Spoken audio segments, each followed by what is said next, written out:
Hey guys, time again for some Transformers news. Now, we recently were shown via Hasbro's website the characters that will be appearing in the new Cyberverse cartoon. So let's just quickly run through them.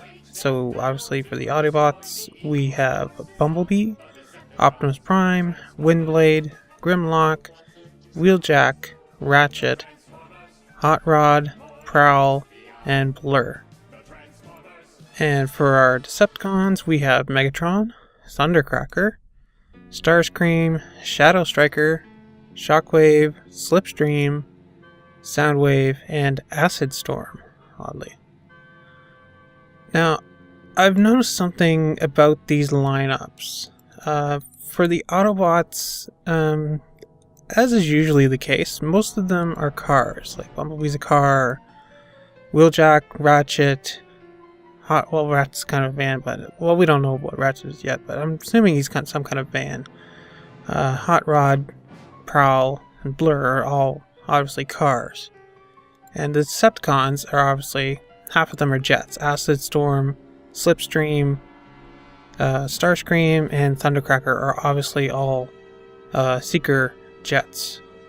So it kind of harkens back to that G1 thing of Autobots are cars and Decepticons are jets. Now obviously both sides have their exceptions. The Autobots have their own jet, much in the way how the G1 Autobots had their aerial bots and the Decepticons had their Stunticons. So the Autobots have Windblade, who is their jet, and the Decepticons have Shadow Striker, who is their car. Although I don't think it's been explicitly shown that she's a car, but her chest looks very much like a car hood. It looks like there's probably wheels behind her back there.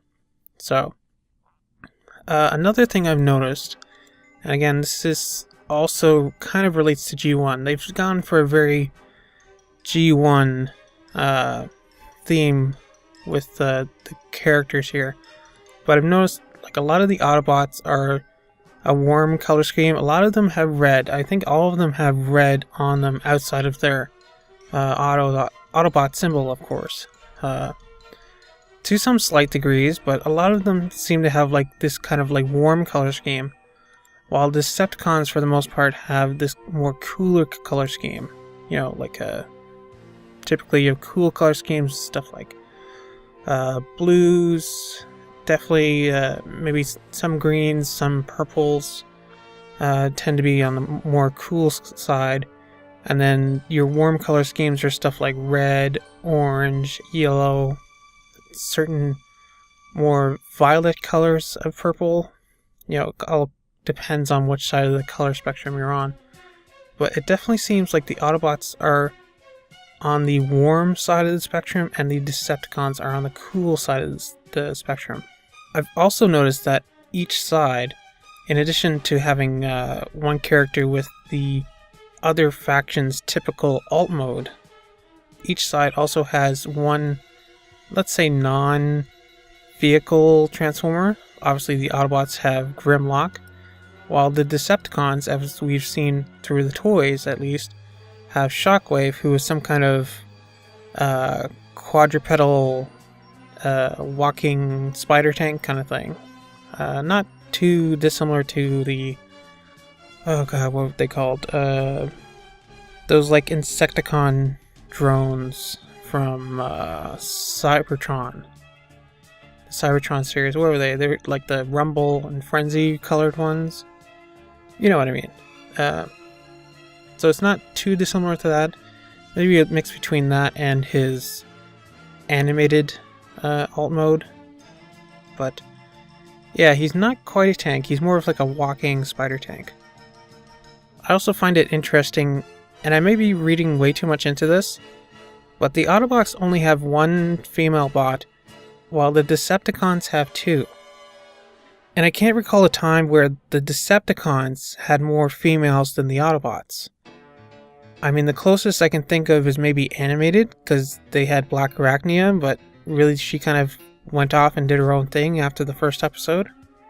So it has me wondering, we know generally that Transformers is mostly a boys' market. And we know generally that the Autobots are better sellers than Decepticons. So, I'm wondering if this is some kind of ploy by Hasbro to get girls more interested in the Decepticon side of Transformers to try and even things out. Again, I could just be looking way too much into this. As for the character designs themselves, there's not much to say about them. Wheeljack kind of looks a little odd with the robot goatee he's got going on. Shockwave is kind of funny, as other people have pointed out. It seems like he has a little tiny baby head of himself on top of his own head. And Shadow Striker is kind of the most interesting, mainly because she's kind of a new character. She is based on at least a couple older female characters. But just looking at her head sculpt, I've seen a lot of people reference different animated characters. Obviously Blitzwing, the cool version with the monocle. Also Black Arachne, obviously, the way she has those lights, or maybe they're eyes above her normal eyes. But the one I see mainly is Lugnut, the way she has like that giant light, maybe eye, on top of her head.